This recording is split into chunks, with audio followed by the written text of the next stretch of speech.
athletes, parents of youth and high school athletes in the area on exercise-based ACL prevention techniques. And before we get started, I just want to briefly introduce myself and kind of how I came to become very passionate about this subject. It started at Radford University. I played 4 years of Division I college baseball, graduated with a sports medicine degree. So I've always been very interested in the athletic performance side of everything. And then I was lucky enough in 2012 to get drafted to the Oakland Athletics. And guess what? I tore my ACL in my very first spring training. It was non-contact in nature. So we were going to go over common mechanisms of injury for non-contact ACL injuries in order to kind of learn how to prevent them. So I rehabbed it, kind of had to unlearn all of the bad movement patterns or suboptimal movement patterns, I guess I should say, that I had been, how I'd been moving for, my whole life. Frustrating as it was, it pushed me to want to go to PT school and kind of learn how to assess and prevent injuries all the same. So went to GW and graduated in 2018, and I've been here at Body Dynamics as a sports medicine PT for about 3 years. So I've really been, passionate about the injury prevention piece of this. And, I really want to, express that. And, I've always been a, 100% kind of guy. So, they would say, coaches would say jump, I'd say how high. So it was a little frustrating to, to have that injury when it happened. And I really made it a passion myself to really emphasize these prevention techniques with all my patients that kind of walk in the door. So as we move on, the objectives of today's presentation, I want to really review the data on incidence and prevalence of overall ACL injuries. We're going to review risk factors for ACL injuries, like I said, common mechanisms of injury in order to learn how to prevent them. We're going to briefly go over an exercise programming for ACL prevention. And everyone who's signed up and attended will receive an email from me following up with the exercises listed with pictures on them. So don't feel like you have to, you have to take notes. I kind of want you to just sit back and relax and take all this information in. So without further ado, let's go ahead and get started.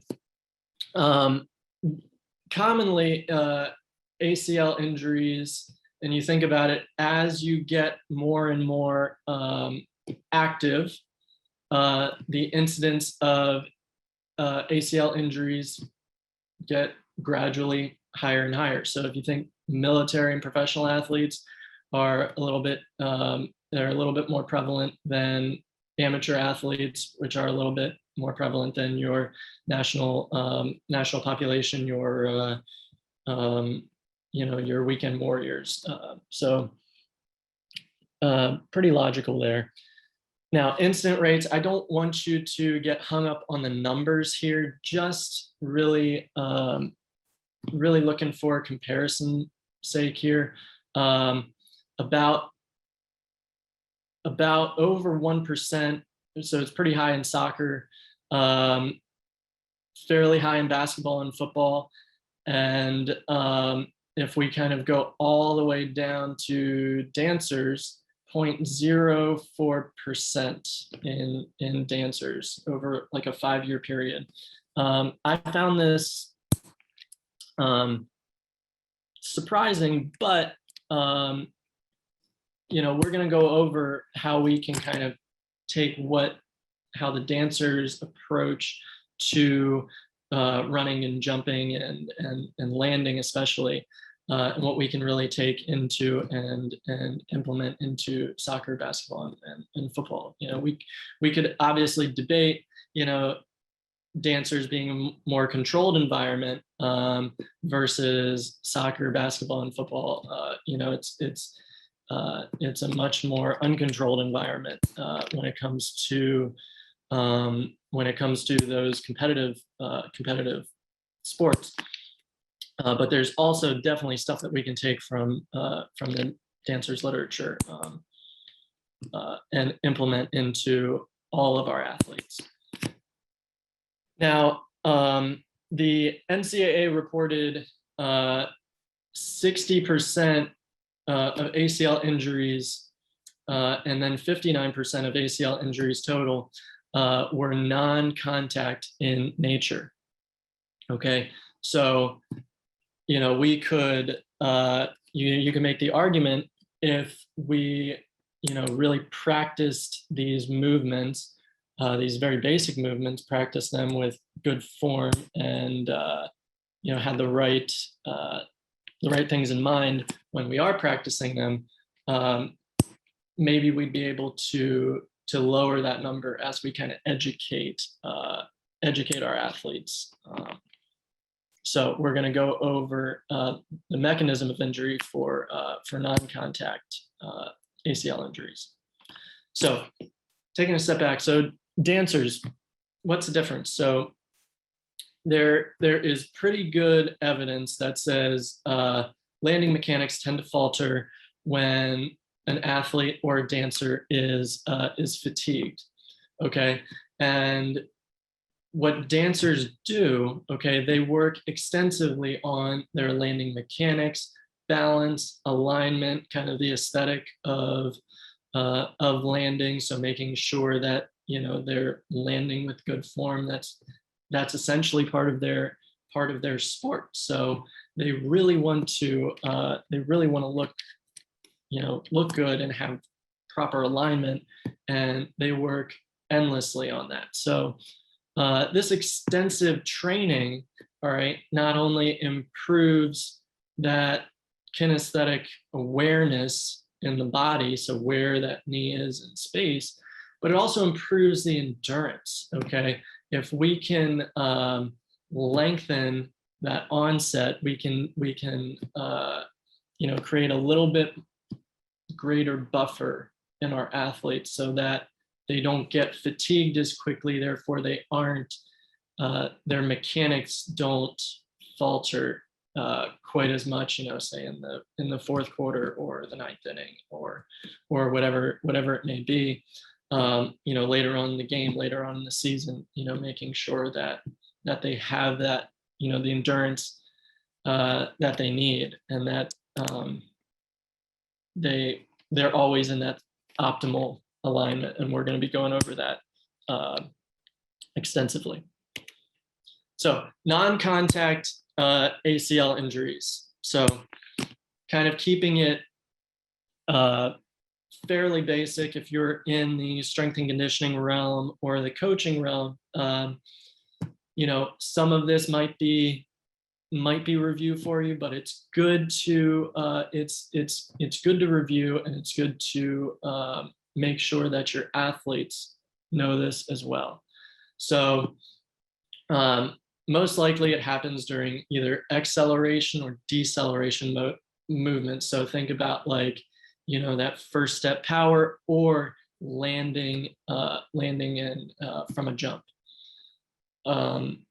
If you look at these pictures to the right, you're at increased risk when your knee kind of caves inward. Here we call this knee valgus. Okay, so and or tibial internal rotation. So tibia is your shin bone here. Okay, that kind of torsion to the the knee can put you at increased risk for ACL injuries. So we always are cueing our athletes to stay in line with hip, knee, and foot. Okay. And like I said, dancers work on this extensively, you know, when it comes to being in single leg or single leg balance, or with jumping and landing. So those are the very basics of non-contact ACL injuries. Now, we'll talk a little bit about risk factors for ACL injuries. To the left, okay, we might see some terms that sound like a lot of medical jargon.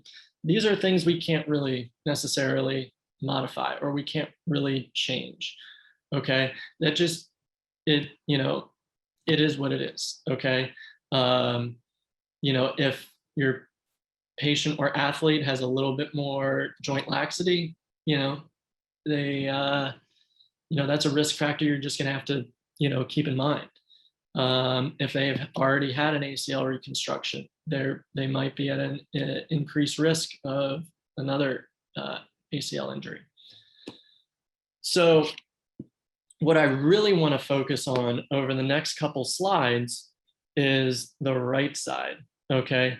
The modifiable risk factors, the things that we can control as coaches, as personal trainers, as parents, and as athletes ourselves. So poor quadriceps hamstring balance, knee control during these dynamic activities, hip strength and control, knee awareness, single leg balance, which kind of goes hand in hand with knee control during dynamic activity, increased pronation, so that's the foot arch kind of caving in, which tends to lead into the more of that shin bone torsion that we talked about a couple slides back, and then our jumping and landing control. Okay. So without further ado, we're going to go over each of these a little bit more specifically. Okay, so I really like this this image to kind of visualize the quadriceps versus the hamstring and the amount of balance that is needed going in both of these directions. So we know that as that knee is coming into more extension, so let me kind of orient you first. So we're kind of at a side view here. Okay, so this is your thigh bone, femur. This is not the fibula. Okay, so that's the only thing that I have a problem with in this picture. But anyway, everything else is great. This is the tibia. This is your shin bone. So we're looking at it from a side view. This is your kneecap. Okay, quadriceps are in front, hamstrings are in back. Now both of these connect to the tibia. And if someone is, say, we say they are very quad dominant, they're very strong in their quadriceps, okay, especially as that knee is coming into not completely locked out into full extension, but kind of the knee soft range of motion, the ACL can get stretched out as those quadriceps are pulling the shin bone forward. Okay, and you can kind of visualize that here. You know, the ACL will have a little bit more tension if that patient or athlete is really strong in the quads and really weak in the hamstrings. So when we think about exercises and how to strengthen the quads, or I'm sorry, how to strengthen the hamstrings, we want to be able to strengthen the hamstrings throughout the entire range of motion, especially through this, towards this end range. So we'll go over a couple different exercises strengthen the hamstrings at, at this optimal range. So moving on to hip strength and control. Okay, so this is an anatomy picture, just looking from the back of all your hip muscles. Okay, you have your hamstrings right along here and your big gluteus maximus muscle right here. Right underneath is glute med, and then over here, if you take that away, you have glute min, glute minimus, and then your deep rotators. Okay, when glute med and glute min and your deep rotators are weak in single leg balance, okay, with that knee bent, you may see from a head-on view that knee will kind of cave inward a little bit, and you see this kind of slanted line here and then straight down the shin bone. That is what we are calling dynamic knee valgus. Okay, ideally we would want that to look like this middle picture right here, with that hip, knee, and ankle strong and in a straight line. Okay, so this position right here, you're at increased risk of ACL injuries. This you are not. With a straight leg, okay, you might see a little bit of that pelvic drop on the opposite side, which is something else that will cue you into a lack of hip strength and muscle control. So landing mechanics and deceleration, on the left here is optimal. If your patient or athlete or client is squatting with their knees in or landing, that's not ideal. That just, it doesn't mean that every single time they're gonna, tear their ACL, but they're just at that increased risk, and we want to jump and land with this optimal alignment. Okay, so as a review, I have personally done, harken back to all of these things with every single patient that kind of walks in the door. When I read this article recently, it shows that we really need to reach out to as many patients as possible. Okay, and that's really the main takeaway from this article, is that coaches, clinicians, parents, and athletes should implement exercise-based knee prevention in all youth athletes, okay, not just those that are being screened for high risk. So it's good to know these high risks, but that's not where we should just single those patients out, those athletes out with high risk. Every single athlete should know these movement patterns. And when we talk about reducing medical costs down the line, if you do have an ACL injury and say you need it surgically repaired, or you don't, down the road as you grow up, there's you're at an increased risk for knee osteoarthritis. When knee osteoarthritis sets in, you're at an increased risk for total joint replacement. And if we can kind of catch this in our youth athletes, I feel like we can really make a difference. So what exactly does this look like? A weekly volume of at least 30 minutes of variable intensity. So we'll kind of see that some exercises are a little bit more intense than others. Now, this isn't something that should take like an hour and a half to do.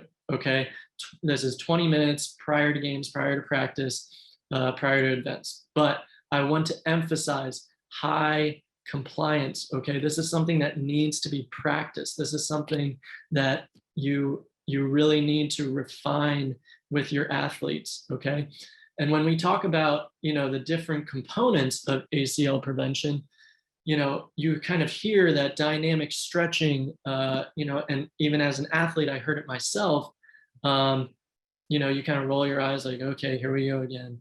I kind of tend to look at it as, hey, athletes, these are movement skills. These are skills that need to be developed, things that need to be progressed and worked on and, have diligent focus to them. And I think adding in just, a couple of these movement skills, getting some core in, getting some running in, not, just some basic strengthening and plyometrics, before a game, after a game, before practices, but with high compliance, making sure that they know where their knee alignment should be. That will go a long way with teaching these athletes how to move better, how to move and move optimally. So just very quickly going over, these are basic exercises. So I don't really want to reinvent, it's nothing fancy, but noticing that these are skills that need to be worked on, and your basic knee hugs, working on balance, working on dynamic stretching of all these, 10 yards, 10, 15 yards, working on these as you're walking quad stretch, lunges with a rotation, making sure you're maintaining that lower body alignment as you're rotating over top of that stance knee. And noticing with the reverse lunge, lateral lunge, that once again, we are optimizing that knee ankle alignment, okay? Once again, single leg balance with your dynamic hamstring stretches. Like this, this is not necessarily about fancy exercises. It's about being really, really, really good at the basics and having your athletes recognize the importance of these basic exercises, okay? Not just to prevent injury, but to also, keep them on the field as long as they can, okay? So once again, basic core activation. You have your planks, you have your bridges. The core works together with the pelvis. Obviously, works all the way down the chain to the knee. Just once again, maintaining alignment. Your basic running drills, agility ladder, acceleration, deceleration, cutting, pivoting, change of direction, and backpedaling. When it comes to strengthening, you got your basic body weight squats and Nordic hamstring curls. Like, there are a number of different ways to eccentrically load the hamstrings, but like we said, we need to strengthen those hamstrings at that lower angle. So I mean, just doing a set of 6 to 8 of these really helps with that fatigue, and kind of lengthens that window and creates that better endurance for your athletes. Okay. Plyometrics, we have squat jumps, bounding. So once again, if your patient cannot squat with good form, okay, this jumping and bounding, we want to make sure they're optimally able to control the amount of range of motion that they have. Okay, so bounding, skater jumps, working in that lateral, the lateral strengthening, lateral plyometrics. Okay, so where does sports physical therapy fit into all this? Okay, so this is stuff that I feel like can be actively implemented with, with any coach, with any trainer, even with parents kind of working on this. But if you feel like you want to kind of take your sports performance to the next level, here at BDI, we do offer specific sports PT evaluations and plans of care. So we look at movement analysis, biomechanical assessments, with visual or even video recording. We do have an athlete fit test, okay, that was developed by me, that has age-matched norms for your athlete, to get tested, figure out where they're at, and then we can retest them after their strengthening, session or after their strengthening program for 6 to 8 weeks. Kind of see how they're progressing. That's offered here at Body Dynamics as well. We also offer some, this return to sport testing, so vertical jump testing, single hop testing, and we create attainable SMART goals to improve performance. And obviously, we're always going to get that injury prevention in. So, as a summary, okay, incident rates for ACL injuries are significantly higher when you kind of increase your activity level, which is kind of, which is fairly intuitive, but dancers do a good job. And I think, we circle back to, they practice it all the time. They're very diligent and aware of it. And I think athletes, starting in maybe before high school and definitely as you're working into high school, need to have that awareness and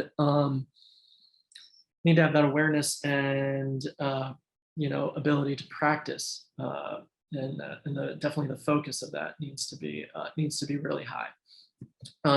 Coaches and trainers need to educate and adjust modifiable risk factors. Like I said, you'll get a copy of this evidence-based exercise program, and obviously this should be done for all athletes and practiced often. So kind of at 12:30, right on the dot, I really appreciate your time, and thank you for showing up. Like I said, you'll receive an email from me. If you have any specific questions for me, don't hesitate to email. Yeah, poll just came up. Please, yes, please put in your information, and please reach out to Body Dynamics for sports PT eval or an athlete fit test. And don't hesitate to email me if you have any questions. I really, really appreciate you attending.